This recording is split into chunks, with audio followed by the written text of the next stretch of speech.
Yo guys, as you saw, the patch has just been announced. It's dropping sometime this week. Today is Monday the 7th of February and we just went over the patch notes in an earlier video on YouTube. Now I would like to go over the tier list. This was my tier list from about 2 weeks ago and I'd like to change it around based on my predictions about what's going to happen to balance based on the patch notes.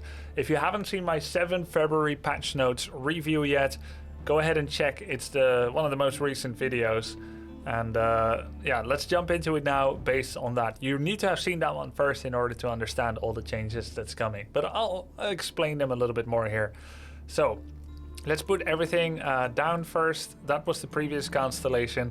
And we're going to be looking at things again. So untapped potential, situational or average, strong. All right. I skipped this one because it's a bad color scheme. And then there's, oh my god, so OP. So these are the different strength levels that I have chosen. This is my terminology. So first of all, I'm just going to go for tier S. It's Delhi.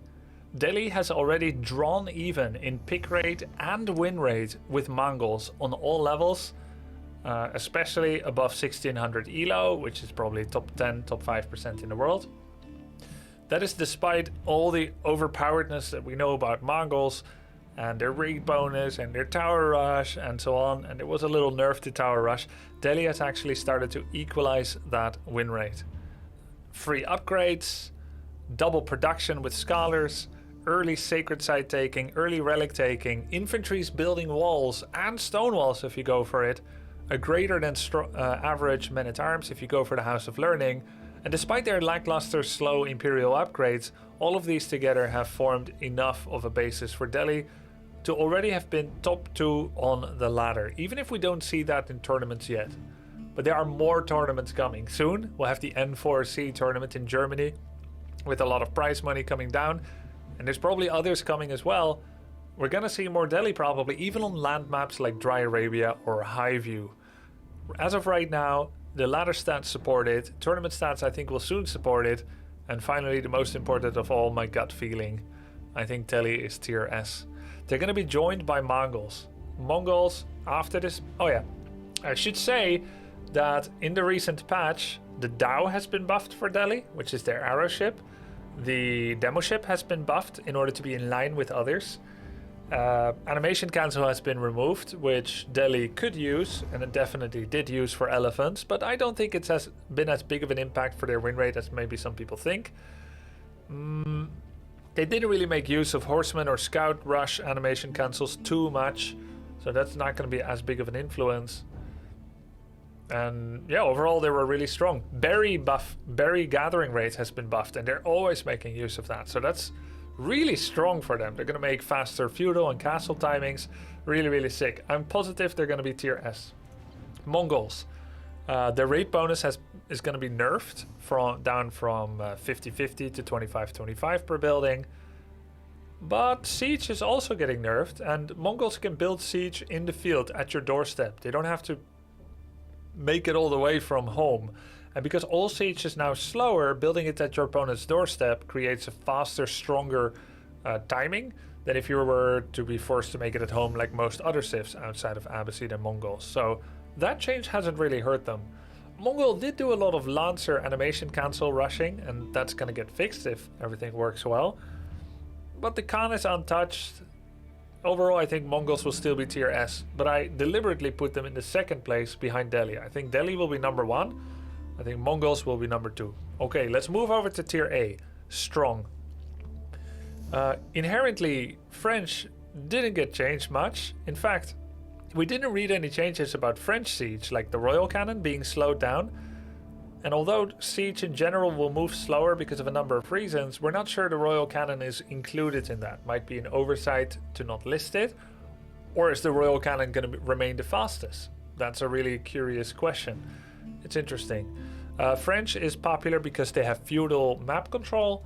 Their knights can get countered by spears, but they can also pick off villagers. They also choose whether to fight or not to fight. They have a generally expedited economy because of cheaper drop-offs and faster villagers. So the burden is always on the opponent to stop the French from putting them behind. If If French sits back, if English sits back, French is happier because they're making more villagers at cheaper buildings. French doesn't have the happiest imperial, but they tend to really dominate around feudal and castle age. And although I definitely don't think French is top 2, they might be top 3, top 4, or top 5, maybe top 6. But they're definitely in that mid tier, and I think that means that they're tier A. They're also still pretty good on water. The Dao and demo ship changes aren't going to hurt them too much. They still have hulks on H2, so overall I think they deserve to be here, but not much more to add. English didn't change all that much either. I actually forgot where I put English in the previous tier list. It's good to kind of keep that in mind. And it turns out that I had English at tier B, and I think that's still true. I don't think much is going to change there. I also had Holy Roman and Chinese at tier B, and I think there will be a change in that. I had Rus on tier A. Rus, they're going to be hit by scout nerf, actually. Oh, top 10% in levels, 1235 elo. Okay, wow. So Rus are going to get several nerfs from the scouts. Scouts will now cost 70 food instead of 60, and they can't animation cancel anymore.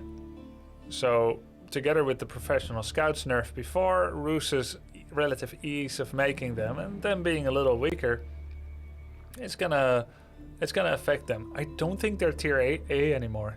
Rus are actually performing very well in win rate on water maps, but because demo ships are getting unbugged and incendiary arrow ships are going to get unbugged when it comes to Loggia attack ships, I think they're going to drop a lot. They could be tier A, which is where I had them, but I actually think Rus are going to be tier B at the most. They have a number of cool economy advantages like wooden fortress drop-offs and gathering rate for food, but I don't think it's better than Delhi's gathering rate bonuses that they're getting for free from all their research, which are much more reliable. It's going to happen every time. Rus still has 13.5 range springholds, and they still have unique upgrades for their siege, like for Bombert's attack speed and for Mangonel reload speed, and this is all nice in super late Imperial. But when it comes to booming, Abbasid does it cheaper, French doesn't need a second TC, Chinese does it in a much larger scale, Holy Roman gets more gold for their relics, even if they have warrior monks that can collect it more easily. They don't have an easy time into English because Knight's Archer loses the longbow spear, especially without the free healing that the Knights from French get. And they need to respond to Delhi's early sacred side pressure. Mongols are still Mongols. I don't think Rus are tier A. I think they're going to be B, maybe even C, but I'll keep them at B conservatively for now. Holy Roman Empire actually receives one simple buff, 1.12 movement speed on Prelate instead of 1.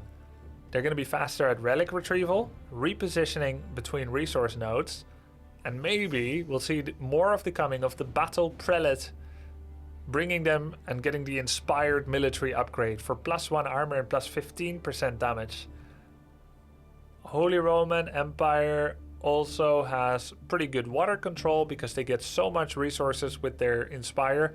I think they're going to go up on hybrid, they're going to go up on water maps, and they're going to go up on land for all those reasons. Don't forget, fishing economy has been nerfed across the board for everybody, so losing out water is not as bad as before, which will create a lot more nuance than before. You can get it back again via siege. Gathering rate is lower in general, and so Holy Roman cannot inspire their water economy, but they have a really strong land economy. Now water economy is less important. That means that land economy by comparison on water maps is more important, and Holy Roman are good at it. I think they're going to be tier A. In fact, I don't know if I should put them over French or not. There's still more agency on the side of a French player to control the game. Coming with knights early, following up with archers is a super reliable way of keeping an opponent kind of contained. They can sometimes stop, when done well, they can stop Delhi from taking the sides with non-stop army production. I don't know who's better. Holy Roman definitely has an insane Imperial and late Castle Age, but feudally, French should still be somewhat better. But I'm gonna say they're definitely on tier A, either over French or below, and to be honest, I think they're over. Then, Abbasid and Chinese. Will they leave the untapped potential area? Will they go to B, will they go to A, or even S? Well, Abbasid Dynasty gets faster gathering from berries. They get 2 more damage on their Dao ship. Their demo ship now has the appropriate range of 2 instead of 1, just like all the other civs. They still don't have the best capital ship when it comes to the anti-building tier 4 ship. Like Mongols and Chinese have the Baochuan, then some have Karaks, others have Shebeks. Shebek is still better than Karak, so they have a decent one, but it's not as good as the Baochuan. They do have the cheaper docks, so it's a smaller investment for them to go to water. Aging up is now going to be faster. You had those berries being faster. So, and Chinese as a civ is now going to be a little worse because of a lot worse actually, because of the clock tower changes. Abbasid often faced people on turtle maps, like French Pass, Mountain Pass, Hill and Dale, because they like turtling, Black Forest. Holy Roman will be scarier for them because of the faster prelates, just a bit. Chinese will be less scary to them. I think Abbasid goes up to tier B. I can't really put them over English because they just have so much less agency when it comes to pressuring with those longbows. They don't have the cheap farms they can fix for bad luck when you don't find enough sheep. But are they better than Rus? They can boom better despite the Rus bonuses because of those half-cost villagers. They're aging up faster. All of their research is going to be cheaper after they reach castle, which they will reach 30 seconds earlier, if not more, than usual. It's going to make all the rest of their research cheaper for the rest of the game with a culture wing castle. They trade really well if it becomes a true turtle fest with walls and marketplace usage and so on, and trading post. I don't know if I can put them over Rus. They still have that H2 knight. They still have horse archers for villager harass. And they have that golden gate to take an expansion with 200 gold instead of 300 stone.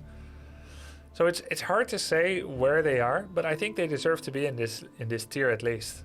And for Chinese, I'm going to keep them in untapped potential. It's a bit of a question mark, but I think Chinese are going to have such a harder time against their main 2 opponents on turtle maps.